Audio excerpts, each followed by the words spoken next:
আসসালামু আলাইকুম। আশা করি সবাই ভালো আছেন। আজকে আমি আপনাদের জন্য যে প্রোডাক্টটি নিয়ে এসেছি এটি হচ্ছে টাইপ সি থেকে ইউএসবি কনভার্টার। এই কনভার্টারটি মূলত এখানে টাইপ সি দেওয়া আছে। এটা টাইপ সি থেকে এটা ইউএসবি তে কনভার্ট করবে। যদি আপনার কাছে একটি টাইপ সি পোর্ট থাকে এবং আপনি সেটা পিসি তে কানেক্ট করতে যাচ্ছেন কম্পিউটারে অথবা ল্যাপটপে, তখন এটার প্রয়োজনীয়তা পড়বে। আমি আপনাদেরকে একটি খুলে দেখাই প্রোডাক্ট।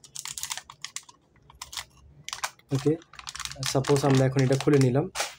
আচ্ছা, এখানে আমি কেবলকে না দেখে আপাতত একটি মাইক্রোফোনকে দেখাচ্ছি। এটি হচ্ছে একটি ওয়্যারলেস মাইক্রোফোন। এখন ওয়্যারলেস মাইক্রোফোন টাইপ সি, এটা তো সব মাদারবোর্ডে থাকে না কম্পিউটারে। তো এটা সাধারণত আমরা ফোনে ব্যবহার করে থাকি, ফোনের এই রিসিভারের দিকে। কিন্তু যদি এটা আমরা পিসিতে ইউজ করতে চাই, তাহলে এই যে এখানে আমরা টাইপ সি পোর্টটা দেখতে পাচ্ছি, এখানে জাস্ট অ্যাডজাস্ট করে দিব। অ্যাডজাস্ট করে দেওয়ার পরে যদি আমি এটাকে পিসিতে কানেক্ট করি, তখন এখানে এটা রেকর্ডিং এর কাজ করবে। এবং এটা দিয়ে চাইলে আমি যে কোনো মাইক্রোফোনে এটা ইউজ করতে পারবো এবং এটা দিয়ে ফোনও আমি চার্জ করতে পারবো। যদি কারো ফোন থাকে যে ইউএসবি থেকে আমি এটা টাইপ সি একটা পোর্ট লাইন দিয়ে এটার সাথে আরেকটা টাইপ সি পোর্ট বের করে ফোনে চার্জ দেবো ল্যাপটপ থেকে অথবা পাওয়ার ব্যাংক থেকে, সেটাও করা যাবে। পাওয়ার ব্যাংকে যদি টাইপ সি পোর্ট না থাকে আর তো সেক্ষেত্রে আপনি ইউএসবি এটা ইউজ করতে পারবেন। তো আশা করি আপনারা বুঝতে পেরেছেন। এটি আমাদের কাছে হিউজ কোয়ান্টিটি আপনারা পাবেন। আপনারা আমাদের কাছ থেকে অর্ডার করতে চাইলে অবশ্যই ভিডিওতে দেওয়া নাম্বারটিতে যোগাযোগ করবেন। আমাদের পেজ আছে, পেজেও আপনি চাইলে যোগাযোগ করতে পারবেন। ধন্যবাদ।